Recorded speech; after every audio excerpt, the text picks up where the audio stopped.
Sister, I need to walk with me on this journey. Yes, hold me accountable, cause sometimes I need to know the truth. Sister, I love you. We're one in the same cause we're sharing the pain of the world as we know it to be. Sister, I need you to walk with me on this journey. Yes, hold me accountable, cause sometimes I need to know the truth. Sister, I love you. Good evening, good evening, good evening. Once again, welcome to the Woman to Woman show where we believe truth plus transparency equals healing. Tonight, we're going to have a good time. We're going to have some fun tonight.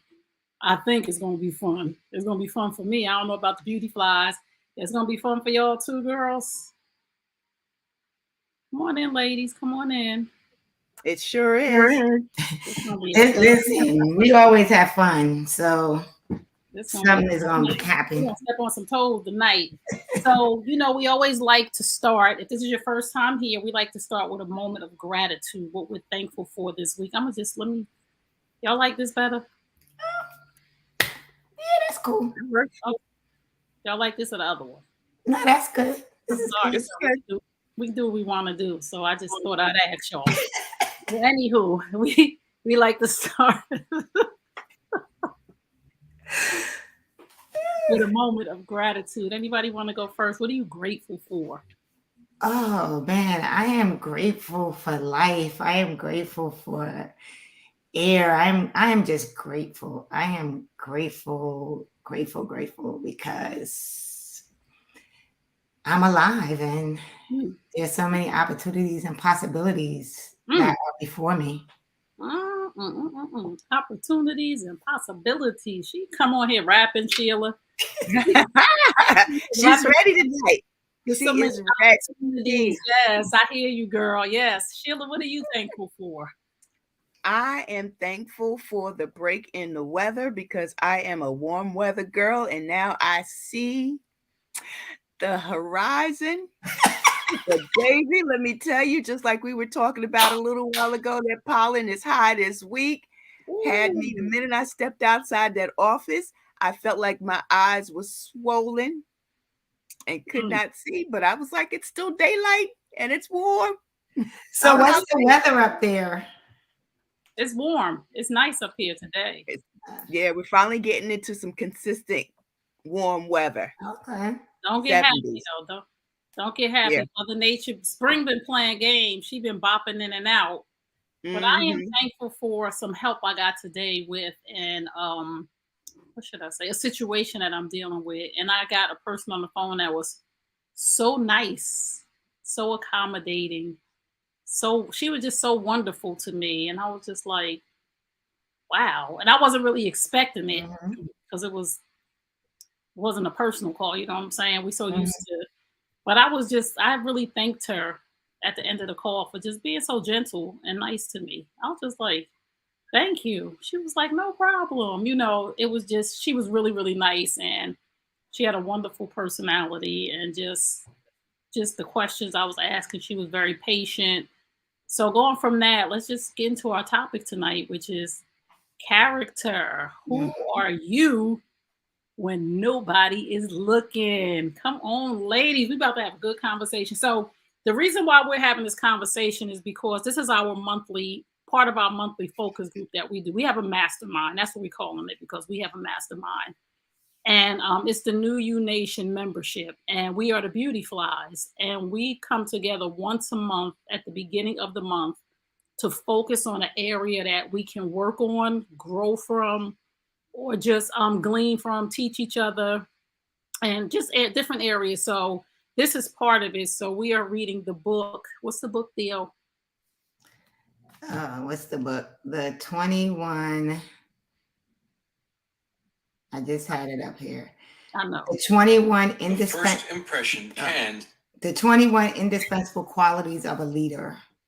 Right. So we're going over the first 6 qualities of a leader. And the first one is character. So our homework was, and I'm sharing this with you with people, with every all the women, in case you want to join us as a beauty flower, in case you want to join the membership, you're more than welcome. You can go to anewyouNation.com and check it out and let us know if you want to join us. But our first assignment is we are studying character, and we are studying the biblical principle of character, what that looks like. We are studying the definition of it from the dictionary, and then we are studying it from the biblical standpoint. So this is what we were doing yesterday. So I said, why don't we invite the people into our study and let's talk about character. So one of the things in the book that we first read was that the man who invented the Learjet had a problem with the Learjet, right? And I think 2 or 3 Learjets crashed. And I think he had like 20 of them out that he sold. And the Learjets were very expensive, but he made a lot of money. So what he did, because of his character and his integrity, he told all the people he sold the Learjets to ground them. Now, how many of us would have did that? Nobody knew that it was his problem. And people could have wanted their money back. So he told all the people who purchased Learjets from him to ground them until he could find out what the problem was. He didn't only go that far. In order for him to find out what the problem was, he had to actually fly the jet, find out what the problem, and risk his life. And risk his life to find out what the problem was to save lives. So he did that, almost lost his life, but he didn't lose his life. So he came back, found the problem, and it took him 2 years to rebuild his business.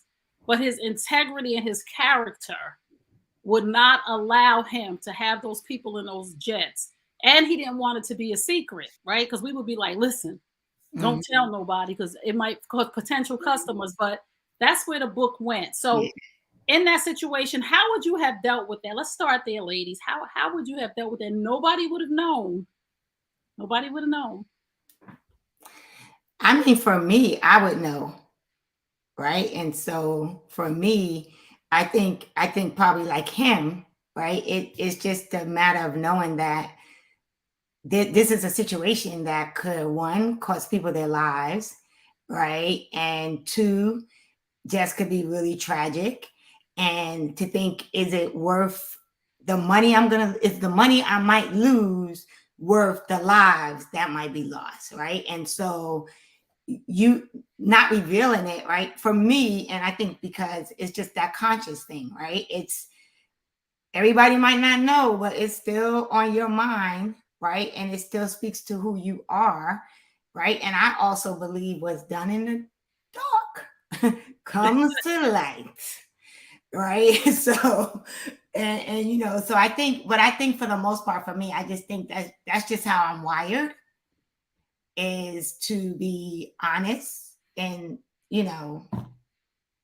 as honest as I can be, because, not being honest sometimes can be detrimental to your health. Right. You're right. I mean, in this instance with the Learjet, I may have grounded them, but I don't think I would have flew in it to find out what was wrong with it. Oh yeah. Like, no, I wouldn't. I think I would have went my level. I would have said, just y'all gonna have to ground these planes, and I'm gonna start from something else. But I'm not about to go up in no plane. No. I mean, that was a level of integrity that I probably would have found somebody and told them what the issue was and see if they were brave enough to fly in it. Because, you got some people that wouldn't have a problem, right, flying in the plane. Right. So I probably would have been like, listen, this is what's going on with the plane. This is how much money I would pay you. And do you want to fly the plane to help me figure out what's wrong with the plane, right? I'm going to ask another question, Sheila. I'm going to ask another question on character. If you could, because we're going to have some fun tonight, and to the people listening, please put your answer in the chat, because we're curious to know what you think. So tonight, if you just tuned into the Woman to Woman show, we are talking about character. Who are you when no one is watching? Are you a false read? Do you pretend to be something that you're not? So my question, Sheila, is, drum roll, please. If you could get away with stealing $1 million, nobody would know. Nobody. Like nobody would know. Somebody would tell you, like, you go to this place, or you found out you can go to this place, and the door was unlocked, and nobody was going to be there at a certain time, and there was no cameras, and nobody would know, and it was $1 million. Would you go take it? I would think that I could. Because let me tell you, I'll be honest, I would take in all of the information, right? I might even go to the place. But then I'd end up self-sabotaging myself because my conscience would be telling me this money is not yours. God didn't give it to you. You didn't earn it. You're going to go in there and you're going to trip. And you're going to knock something down. You're going to draw attention to yourself, and everybody is going to, the doors are going to fly right wide open. And or the police officer that just so happens to be on patrol, driving by the neighborhood, is going to see this because there will be flashing lights too. So my conscience would self-sabotage myself as much as I would love to do it. And I'm telling you, I would seriously consider it. Okay. Oh but my God. I agree, because I literally feel like I would, like in my mind, I was thinking I would probably think about how I can get it done, but I am that person. Like, I am so afraid of going to jail. Oh, yeah. Yes. Like, I'd be like, okay, like Sheila, I probably would get there and be like, all right, somebody might see me, something might happen, you know. I would scare myself out of it. I love it. I love what Bridget said. Bridget said, I think I might because I'm human, right? I mean, we really being honest here, because this is like, we're talking about integrity, the content of our character, but there are things that come along and that test us. Yeah. Yes. There are things that are going to come along and test us, right? Yeah. So I just want us to be prepared for these tests that are. Look at Lynette. Lynette's like me. She said I would think hard because I'm scary. Like, me and Lynette would be together. I'd be like, yo, you go first. You know, if you don't, right, looks like nudging each other. Me and Lynette might have to be there trying to do it together. I'm thinking. That's really hard to know that you could get away with $1 million and like nobody would know but you and God. But when you're in a certain phase of your life, but that's the thing. Nobody would know but you and God. I would rather anybody else know but God. Exactly. But you know God knows everything. Maybe I will go in and take 100,000. I don't know. I mean, this is what I'm saying about our character. Like, I'm not a thief, but I would be like, you know, and then we got to think about different situations of where we at in our struggle, right? Yeah. So, but also because we might be able to be like, well, maybe God wants me to have this $1 million.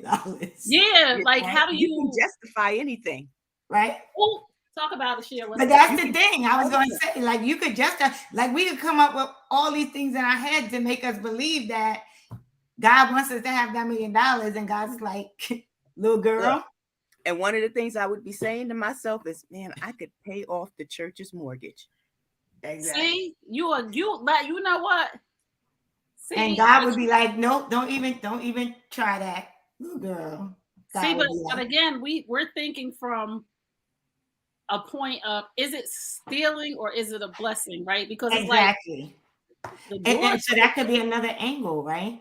Right. What are you planning to do with the $1 million that you're taking that doesn't belong to you? That doesn't belong to you. Are you going to feed the homeless? Right. Are you going to pay up the church mortgage? Are you going to help somebody in need? So let's talk about core values, right? Because we're talking about character. Our character is based on the choices that we make, right? And a lot of people like to blame folks for where they are in their life right now. And I always say you are where you are based on your choices. And when I say that, it's because the choices that you make speaks volumes about the content of your character. It speaks volumes about that. And we are quick to blame other people for the decisions that we make. And we're reading a book And it said every decision that you make is building your character. Mm-hmm. Right? Every decision that you make is building your character. Do you justifiably, like Sheila said, some things are justified. Mm-hmm. Do you talk bad about people when they treat you bad? Right? Like things happen in our life. Like we break up. We have not only with men, but we break up with girlfriends and we leave a job. Now this is character. Mm-hmm. This is character. So you get on the phone with your girl or you get on your phone with your people. What's coming out your mouth? So I will honestly say, because I've been there, right? You know my situation, right? Yes. And I mean, I would honestly say, like, initially I was hurt, I was sad, I was angry, right? So I might have been like, yo, dude was foul, but eventually I was like, you know what? He just wasn't the one for me. And I also had to recognize, right?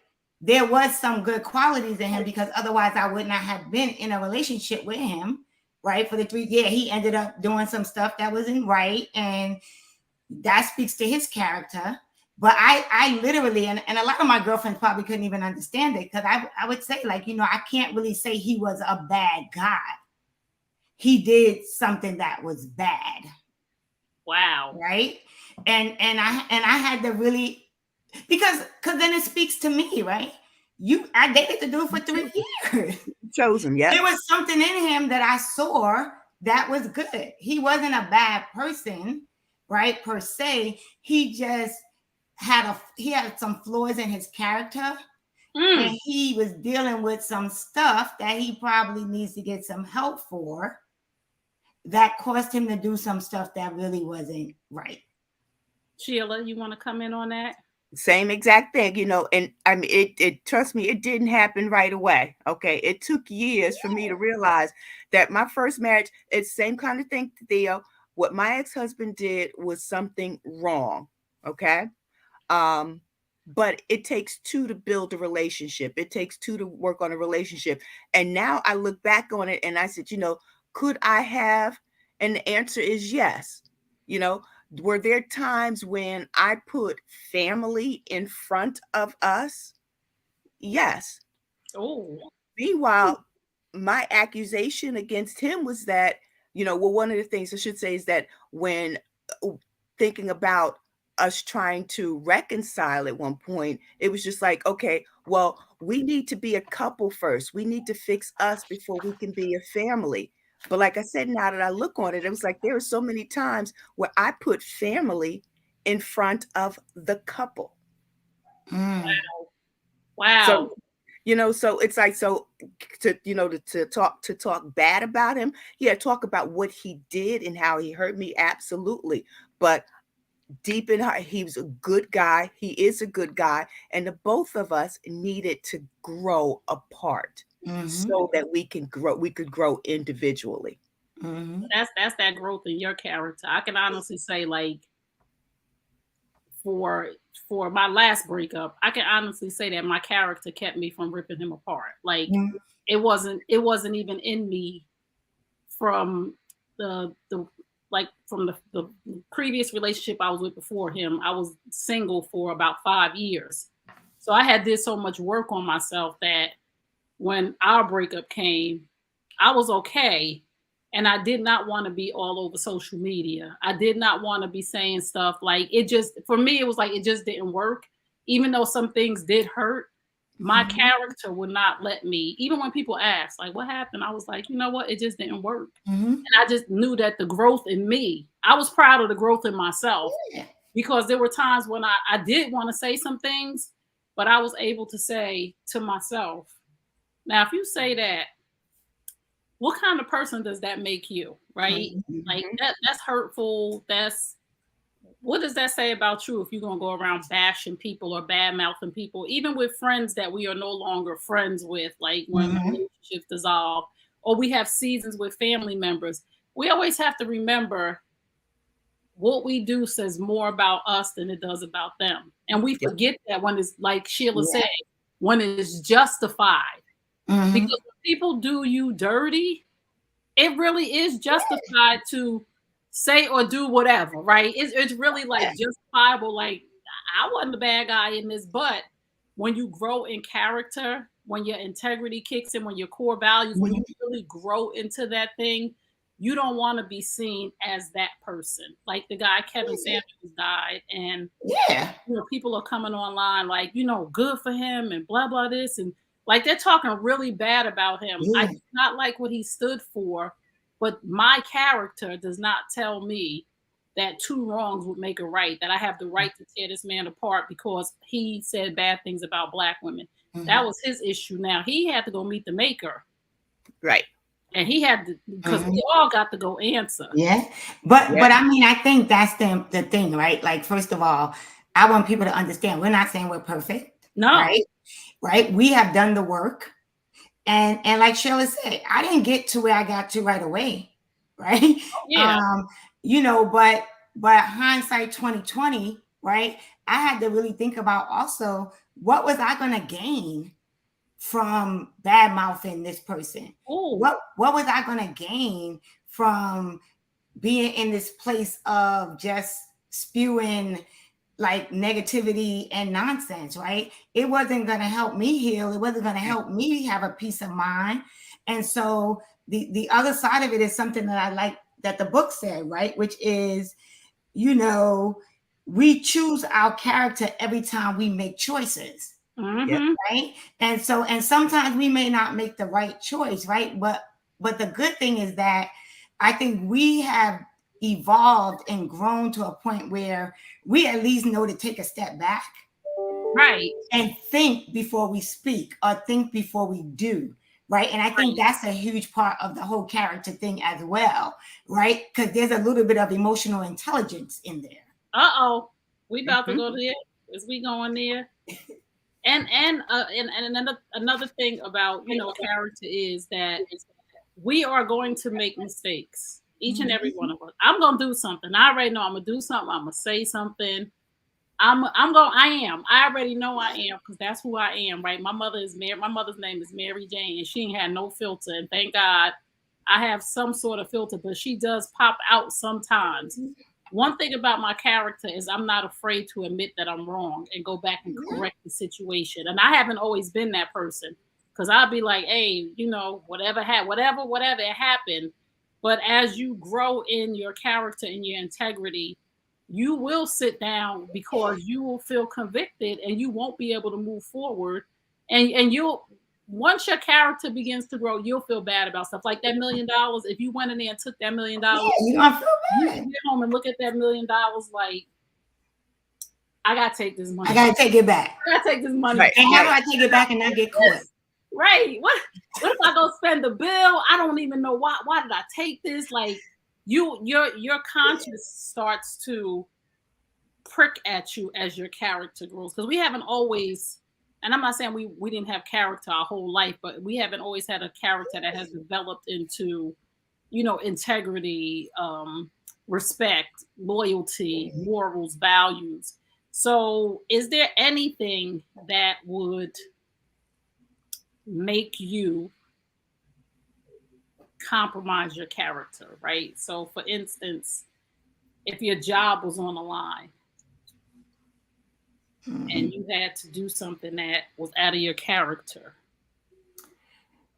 I will say one thing for me in my professional career, especially for the work that I do, is I always will say, right, I know this is my employer, but as long as you're not asking me to do something that's going to put me in jail or, mess with my integrity, right, that I am not, like, I can't, like, I draw the line at that. Like, I am not going to allow my job, my profession to have me do anything that makes me question myself and my integrity. Right. So that's clear. Like, I've always said that in my career. Like, I know this is my place of employment, and my boss is like, I need you to do whatever. But if it's something that is illegal or it may be against, non-compliant, because I'm in HR. Right. And so we're dealing with laws, we're dealing with regulations, we're dealing with making sure we're being fair to employees, etc. Right. So for me, that definitely speaks to just who I am as a professional. Right. Right. I love that. Sheila? Yeah. Oh, I mean, absolutely not. There's nothing that should make you lose or compromise your integrity, because your reputation should always precede itself. Oh, And that's one of the things that I found out even in work, regardless of how vast your industry may be, your career may be, they're all small worlds that are compartmentalized. Somebody knows somebody who knows somebody who knows somebody. Yeah. So while you may have, so to be able to walk into a new job where somebody would say, "Hey, I remember your name. Never met you before, but I remember your name." Or for somebody that you've never even met to say, "Oh yeah, I've heard about you. Yeah, and everybody tells me that your employed that employer did you wrong." right, right. So Right. those are things that you can never gain if you don't have some sort of integrity. Yeah. And I love what It's so Lynette true. said. I love what Lynette said. I know God loves me Yes. because the woman who had and is having an affair with my husband told me she don't owe me anything. She don't know me. She with my husband. And she has a Heal You podcast where she talks about self-love, wholeness, being true to yourself, your worth. Now I wanted to call her out on her character, but on Facebook, but my character wouldn't allow me to. Yeah. I'm gonna say this about that. I'm gonna say, because I have a movement, hashtag no side chicken. And women, if you don't know, I have a movement called hashtag no side chicken, where I encourage women to honor, guard, and respect each other's relationships. And I hear so many women who say, I don't owe her nothing. He's the one that's married. That does not matter, because that attitude doesn't say anything about him and everything about the content of your character. Yeah. If you can lay down, and I'm not judging because I used to be you, so let's get this straight before people start sending me emails and all of this other stuff. I'm not judging I used to be you until I grew in my character, and it mattered that me looking in the mirror at myself to say, and it began to eat at me like, how do you think that that's okay to sleep with somebody else's husband? You know right from wrong, and you are making up excuses for yourself, saying that I'm not the one that's married, or it's his responsibility. No, it spoke volumes about who I was in that season of my life. But for the woman who is sleeping with your husband, and any other woman out here that's sleeping with somebody's husband, boyfriend, or fiance, it is never too late to make a U-turn, right? It is, and you can say all you want to another woman. It's not my responsibility, but that mirror don't lie. Yeah. Lynette, that mirror does not lie. I don't care how happy she thinks she is. And let me say another thing about this. Men rapidly go, even men who leave their wife and end up with the side chick, they very quickly lose respect for the woman that they left their wife for, because one day it kicks in their head like, I'm with a woman that sleeps with other women's husbands. They be in a fog for a minute. They be in a fog until it becomes their lady. And they have to analyze the situation when she goes out the house. We always flip this from the woman's perspective of, you got him and you cheated with him. He cheat with you. He gonna cheat on you and all that. We look at it from that perspective. But when men get clarity and they sit down and they say, this woman that I am with, I cheated on my wife with her, and she was willing to do that. What does that say about the content of this woman who I'm sleeping next to character? And what's to say she ain't gonna go out and sleep with the next woman's husband? Right. While she with me. Right. Because then that household, I promise you, it'd be so many women that call me like, oh, he moved on, now he happily ever after. If the thing started out dirty, it's gonna stay dirty. Be dirty, right? It's gonna be dirty, and they gonna look at each other. And I'm speaking from the standpoint of I've experienced this, right? I got into a relationship, and if you don't know my story, you got to go back and look at that, because we're not doing that tonight. But I was married, and I was with a man who was married, and then we got together, and it never was right, because it was always a crooked eye. It was always when he went out, and I'm sure when I went out, it was always like, when he would say, "Oh, my phone died." Like, ain't that what we used to tell? Ain't that what we used to tell our bools? Like, I know that game. You know what I'm saying? Even if his phone did die, it was questionable because I knew the lies. Let me say this in relationships. It's very hard to repair a relationship when cheating is involved because once you find out what somebody is capable of, you no longer ever fully trust them again. Even with girlfriends and people at jobs and stuff.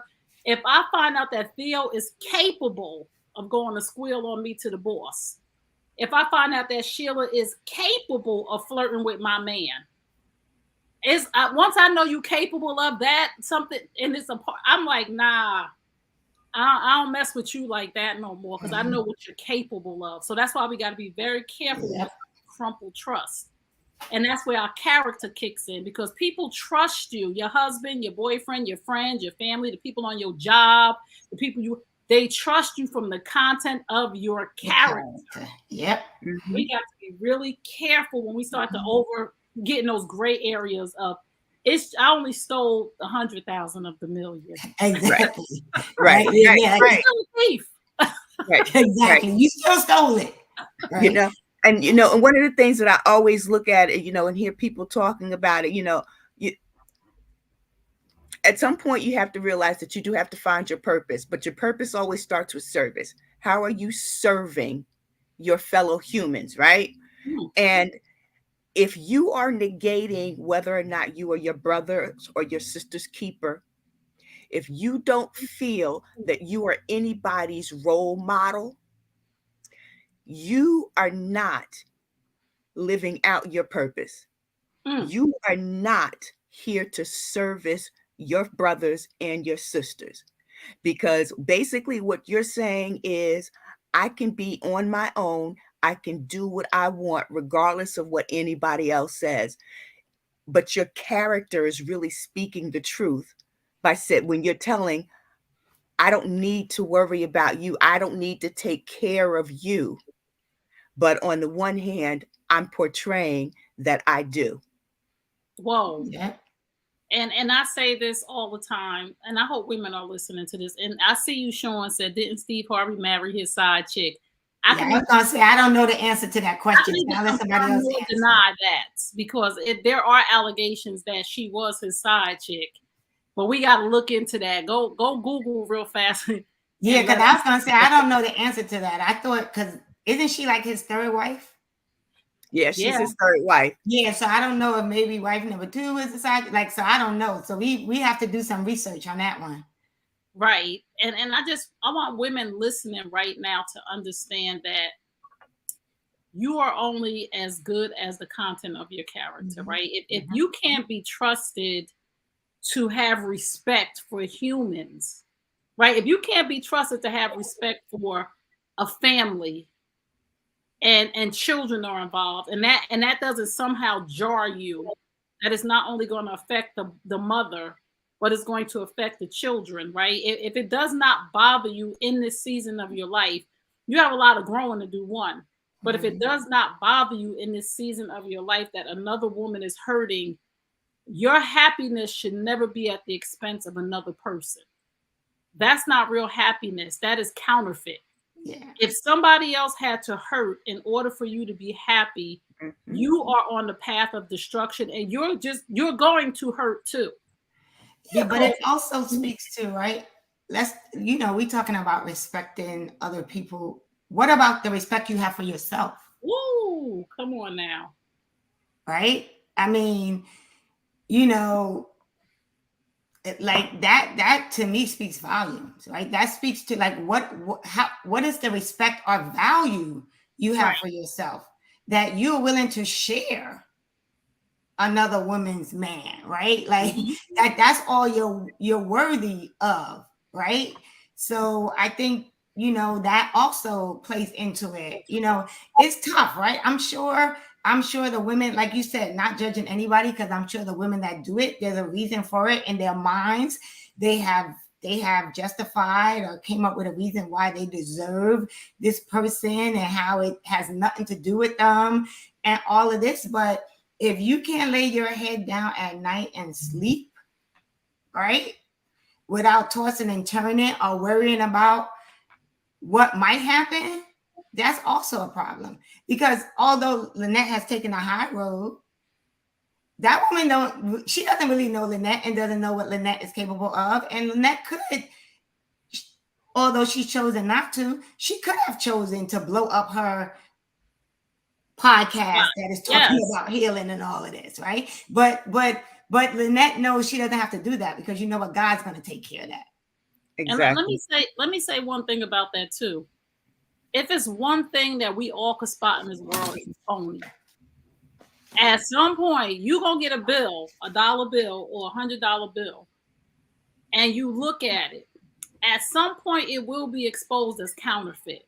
We don't. If it's one thing I know that to be true, I have been around people who, at the beginning, I thought were authentic, but their character began to show that they were not authentic. Their character began to show that they were counterfeit. Their character began to show that they were fake. So any person that's out here and that's a false read, people will surely find out by the content of your character and your moves, like her moves of sleeping with somebody's husband. That's not the only bad move that she's making. We're not harping on her, but we're just harping on the fact that your character speaks for you. How you do one thing is how you do everything. Right? So if you don't care about sleeping with somebody's husband, you'll steal from your job. And this is one thing my mother used to say all the time when we was growing up. If you lie, you'll cheat. And if you cheat, you'll steal. Yeah. Because how you do one thing is how you do everything. Yeah. So whatever it is that you're doing, and we want to encourage people that it's never too late to change the way that you're behaving. Because again, we've all done things that we're not proud of. Each and every one of us, every person on this planet. Let he who without sin cast the first stone. I'm not casting stones. Absolutely. I just knew that in my life that I needed to leave a legacy. And Theo shared with us a devotional today of what is your obituary going to say? Your obituary is going to say every decision that we are making right now. People are going to say, Trey was a great listener. Or Trey was a piece of crap. She slept around. Trey lied to people. You know, she stole money from people. Every decision that you're making, even though you don't think people know, somebody's watching. Yeah. Somebody's watching. Yes, if you lie, you'll cheat. And if you'll cheat, you'll steal. That's one thing my mom used to say all the time. I was like, why are you always saying that? But it makes so much sense now because your character is based on the choices that you make. And every person that's listening right now, men and women, if you are having inappropriate conversations with somebody's husband or wife, that speaks volumes about who you are at the end of the day. Yeah. If you are stealing pens for your job, that speaks volumes about who you are as a person. Sometimes we'll pick up a pen and take it home by accident, like, oh shoot, I took one of the pens or save one. But if you just taking reams of paper, you're stealing. That's stealing. And people don't sometimes get it because, like you said, they justify it. It's just paper. Yeah. The company's paying for that paper. You're being paid for your job. The company can afford it. Right. They're not gonna miss out on it. Yeah, everything has a bottom line, and everything is the content of your character. Yeah, but the other thing too, right, is if you think about it, or at least how I think about it is, right, I don't want to do stuff that I gotta worry about somebody's gonna find out about. Well, there you go.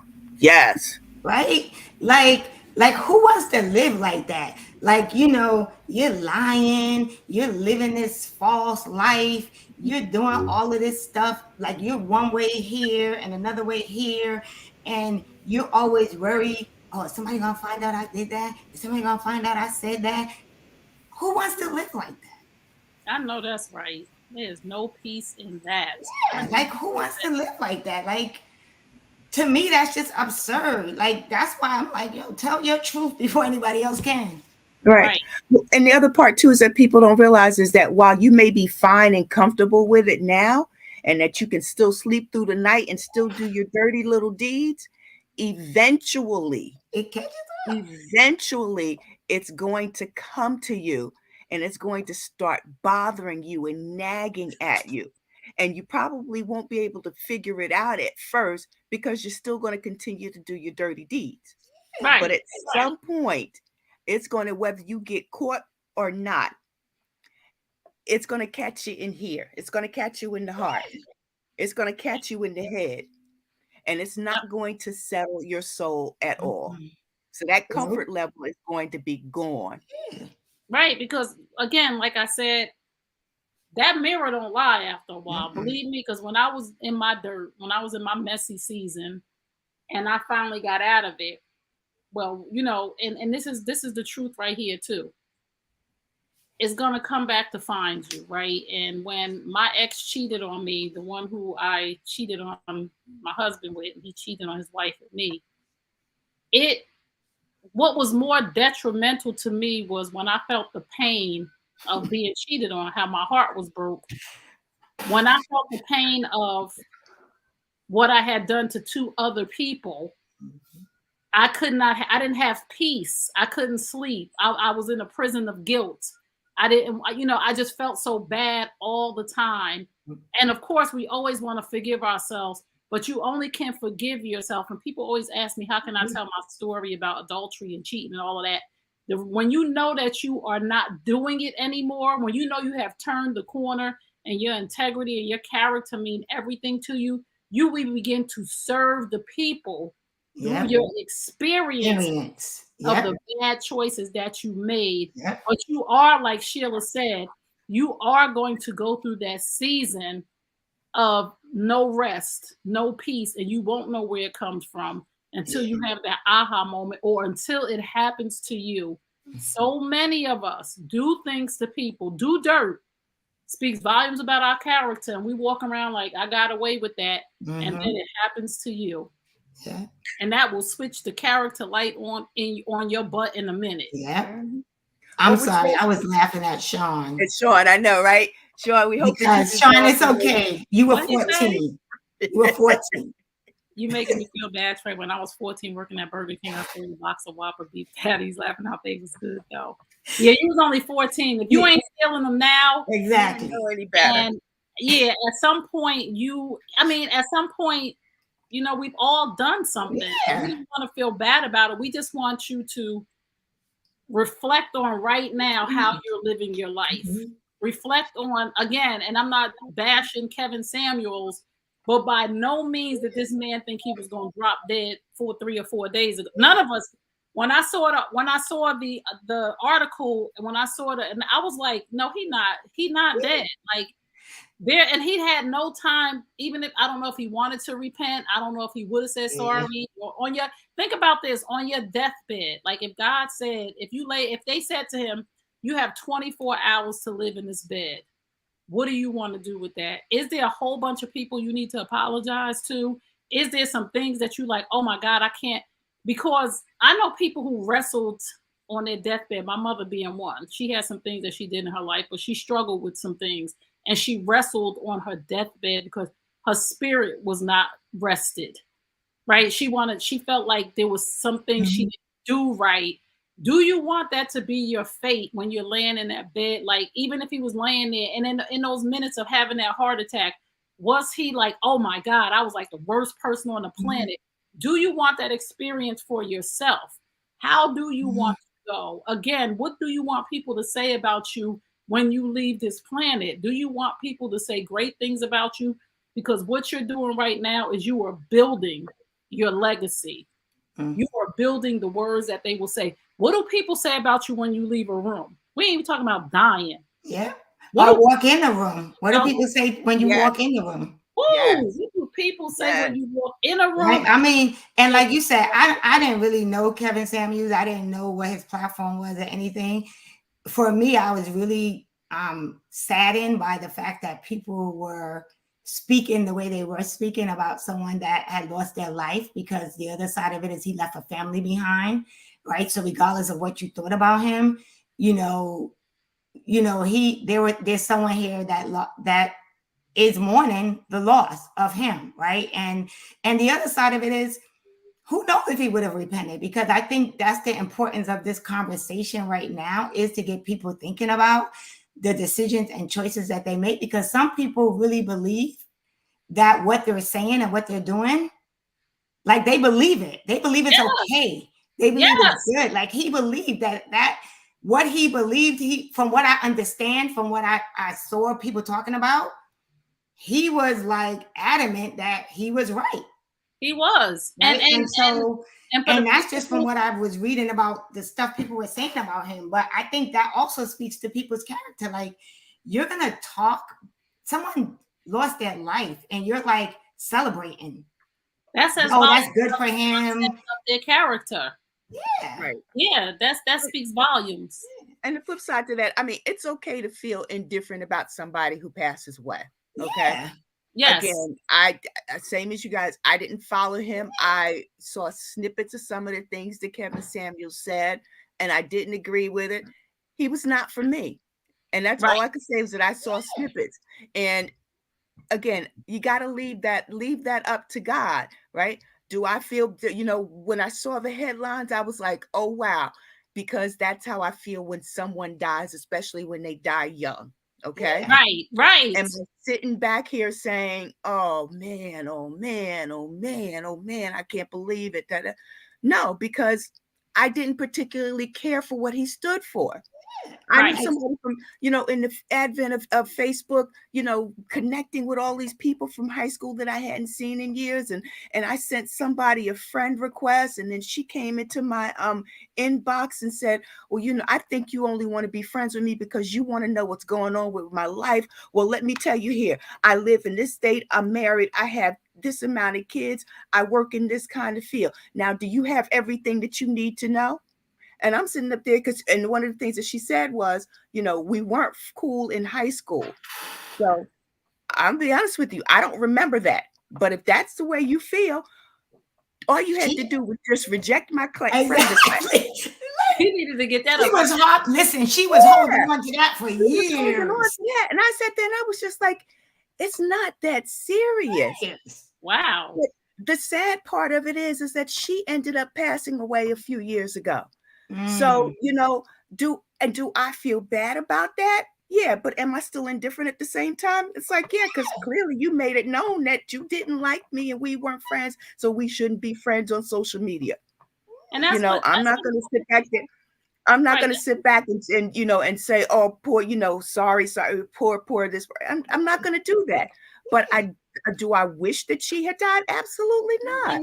Right. And that's what some Black women were saying. They said, listen, everybody's trying to make it out like as Black women that we're celebrating his death. No, we just don't really care. Yeah, like that's okay. They were like, why are they acting like Black women are celebrating his death when we really just don't care? He wasn't a woman, he wasn't a man that celebrated us as Black women. It was like the other guy too, who the white girlfriend killed him. And he had said all these tweets about Black women. So Black women were like, I don't wish death on nobody, but really, I'm not going to fight for justice for him. Like, let the snow bunnies fight for him. Like, that's what he wanted. That's what he liked. He didn't respect Black women. So people do need to understand that it says a lot about your character when you talk bad about a person who's dead, but you do have the right to just not care and scroll on by. And that's what the content of my character led me to do, was to say, one, my character never let me listen to him. Because when I saw the first video where he first became popular, somebody sent me the video, said he should be on your show. You should talk to him. I said, no, I really shouldn't talk to a person that would disrespect me on my own platform. Please don't send me any more videos of him. Have a good life. And I don't allow people to speak into me because I protect my space. So they were saying he hurt women. And I said, any woman that he hurt had to listen to him. Because he didn't have the power to hurt me. He didn't have the power to affect me because I never listened to him. So that's why it was for me when they said, when I found out he passed away, it was like, oh my God, that's so sad that he died. But, next. But that's about choices, right? Every day when we get on social media, we get to choose whether or not we want to scroll past something, whether or not we want to like it, whether or not we want to accept a friend request, whether or not we want to defriend somebody. Like, it all comes down to choices. I didn't even know who the man was. So when I saw it, I was like, oh my God, that's so sad. And I was like, scroll and let me keep moving, right? I didn't need to figure out what was happening, why he died, how he died. If it was true, it was, I'm sorry it happened. And how you deal with it, like how you really deal with stuff by scrolling by. Again, we're talking about character here. Mhm. How we deal with when we see something. You don't have to have an answer to everything. You Exactly. just You scroll just by. why? You don't have to curse people out. That just, again, we want people to understand. If you just tuned in, you tuned in to the Woman to Woman show. We're here every Tuesday night, 8 p.m. Eastern Standard Time, just talking about life issues as women, as you know, of a certain age, as men of a certain age. This is more geared toward Generation X. And we just like to keep it real on here. And we are trying to encourage people to take a look at yourself in the mirror right now, because tomorrow's not promised. Have you hurt anybody along your journey? Are you a hurtful person right now? And this is one thing we want people to take off the table. That's not just who you are. So many people say, oh, that's just who Theo is. Like Theo be getting smart with people. Theo slick at the mouth. Theo, you know, Theo's sarcastic, or Theo's mean. That's just who she is. We have to take that off the table. That is the content of Theo's character. And Theo is making a choice to wake up and come in the office in the morning and be pleasant.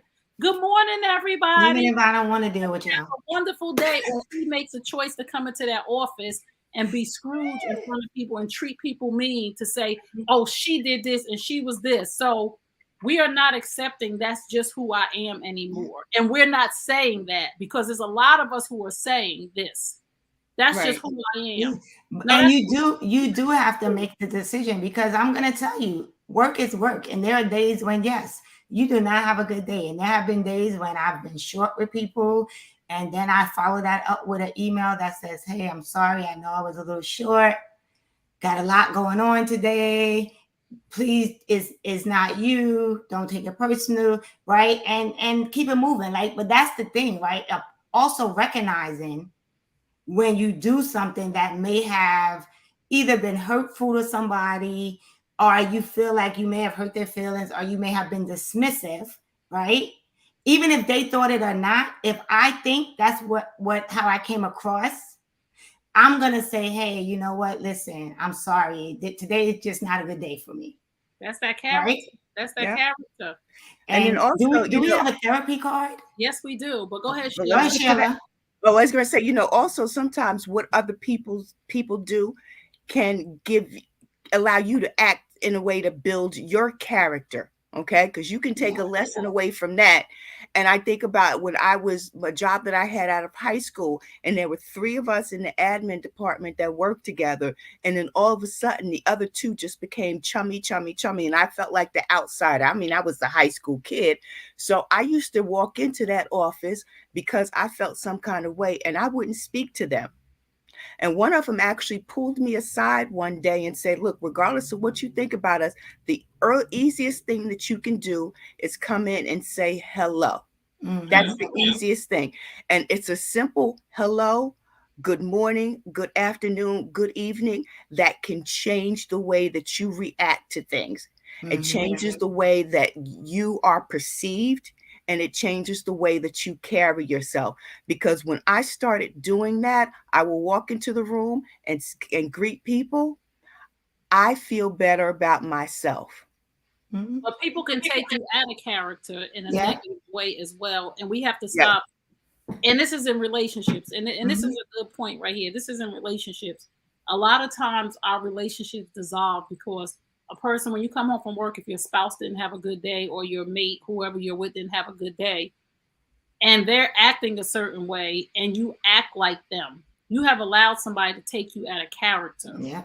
I always love to be who I am at all times, no matter if I walk in a room full of people who are just angry, or I just I try to remain in my own character. And sometimes I come out of character because people will say things and do things, but you have to bring yourself back. And we have to learn that we are who we are based on our choices, based on what we do, and not other people. So we have to bring ourselves back. And we exactly.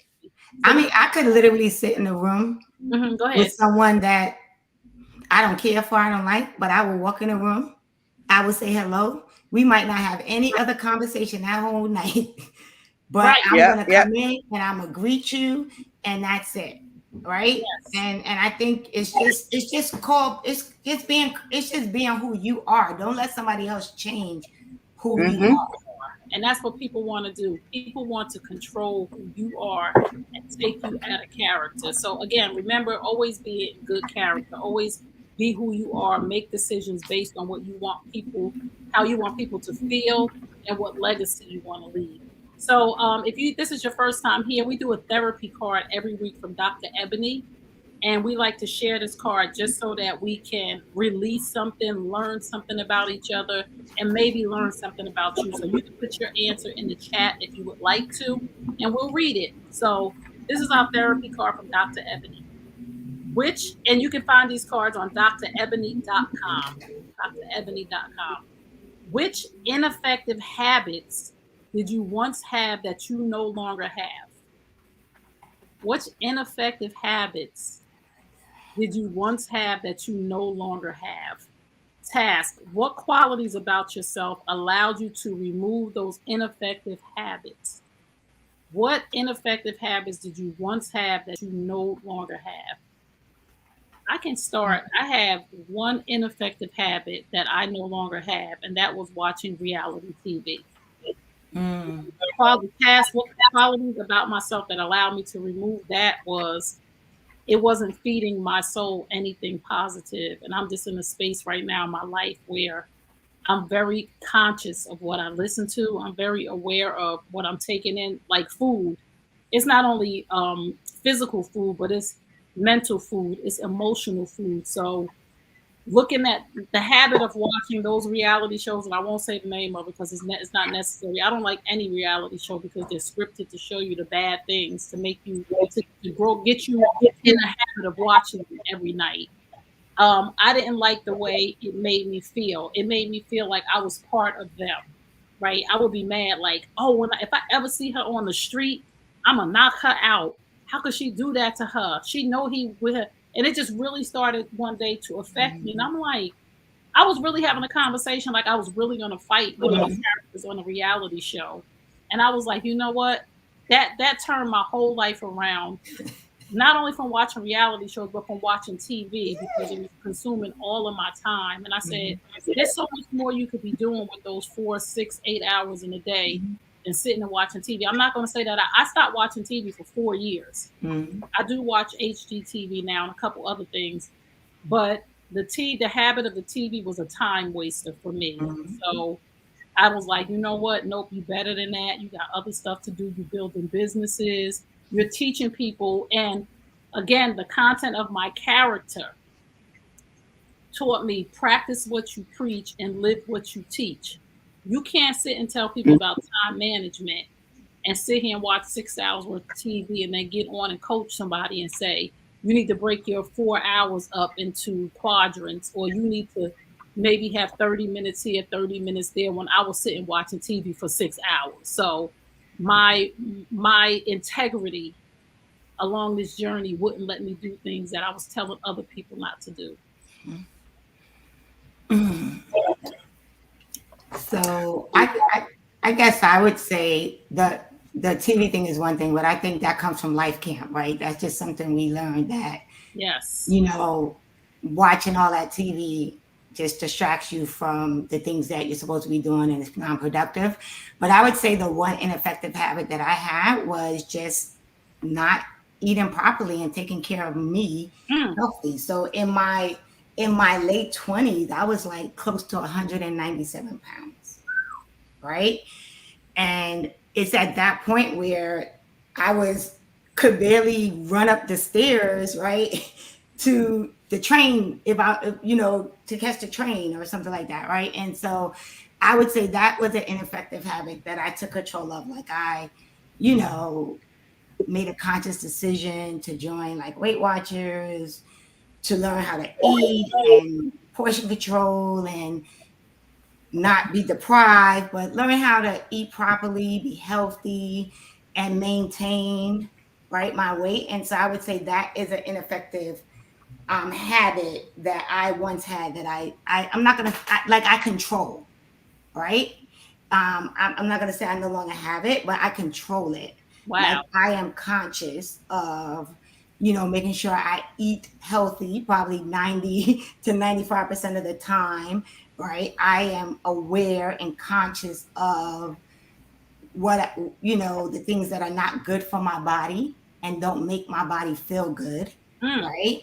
And I am conscious of making sure I'm active, right? So I would say, I don't know if it's a habit I no longer have. I would say that I have controlled it in a way that I am conscious of it, and I make sure that I take care of me and the temple that I've been given, right? So that hopefully I live as long as my aunts were in their 90s, right? And so I would say that is an ineffective habit that I think I have.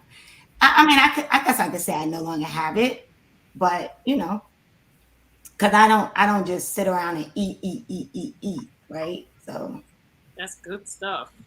Sheila? Mine, and it's going along the lines of what Theo was saying about it's not that I no longer have it. It's more so that I've been able to control it and use the power of discernment. Well, for me, it was realizing that it wasn't necessary for me to always open my mouth and say what I felt that I needed to say, regardless of whether or not it needed to be said. As far as I was concerned, years ago, was in my 20s especially, was that, if I have something that I want to say, I'm going to say it and not take into consideration how I say it, how it affects people. Until one day I got into an argument with a friend in college over an umbrella, right? And then I had to sit back and I was thinking, was that really, really necessary? And then the other part to that was, thinking about, because that's how my mother was. My mother had something to say, boom, she shot it off. And I was like, I am my mother's child. And I had to think about how her words made me feel. And the third thing was being in management. Because when you're in management, you have to learn to window dress. You have to be sensitive to what other people are saying. You have to learn to be firm and stern, but not disrespectful. You have to be very careful with your words. So it's like those experiences have humbled me. I have to still continue to catch myself, and every day I'm a work in progress, but I'm learning to control that bad habit. That is so good. Oh, wait a minute. And the fourth one, look, wait a minute. The fourth one was also seeing it in my son. Oh, yes, girl. I know that's right. Woo! Now that will open up your eyes. That will definitely open your eyes. But the one thing we have to do before we end this broadcast is we have to say happy birthday to our beauty fly Netta. Yes, Netta. Birthday. We have to say happy birthday to you. Happy birthday to you. Happy birthday. Happy birthday. Yes. Happy birthday. Ooh. To you, Netta. Ooh, yeah. Yes. Happy birthday, Netta. We love you. We thank you guys so much for tuning in. We just want you to know that it is never too late to make a U-turn. It is never too late to change your life around. We are not ever here to judge anybody. We are not ever here to condemn anybody. But if you felt any conviction in your heart, if you felt that there are some things that you just need to change, it is those baby steps and those small turns. If you owe somebody an apology, apologizing to somebody is a strength. I promise you. If you have been doing something with somebody's husband, boyfriend, or fiance, it says nothing about him and everything about you. Don't put it on him. It still speaks volumes about the content of your character. If you are doing things at work, if you are doing things behind people's back, if you are talking behind people's back, if you are shaming people, if you are gossiping, if you are lying, if you are cheating, if you are stealing, today is the day to turn it around and start to write your obituary. And it's that poem when people pass away, the dash. What are you doing from the year you were born until the year that God takes you from here? You are building that dash right now. What do you want people to say about you when you walk in a room? What do you want people to say about you when you walk out the room? And to quote Theo, ask yourself this very question today: how am I living? Thank you for tuning in. We don't take it lightly. It's a privilege to be in your life. Follow us on Instagram at W2W Show. Please subscribe to the New You Nation Network YouTube channel. And don't forget to share, because sharing is caring. Yes, again, we believe that truth plus transparency equals healing. Remember, you are only as sick as your secrets. It's healing time. We'll see you next Tuesday, 8 p.m. Eastern Standard Time for the Woman to Woman Show on the New You Nation Network. Peace and blessings. We love you guys. Mwah. Thank you for tuning in. Sister, I need to walk with me on this journey. Yes, hold me accountable, 'cause sometimes I need to know the truth. Sister, I love you. We're one in the same, 'cause we're sharing the pain of the world as we know it to be. Sister, I need you to walk with me on this journey. Yes, hold me accountable, 'cause sometimes I need to know the truth.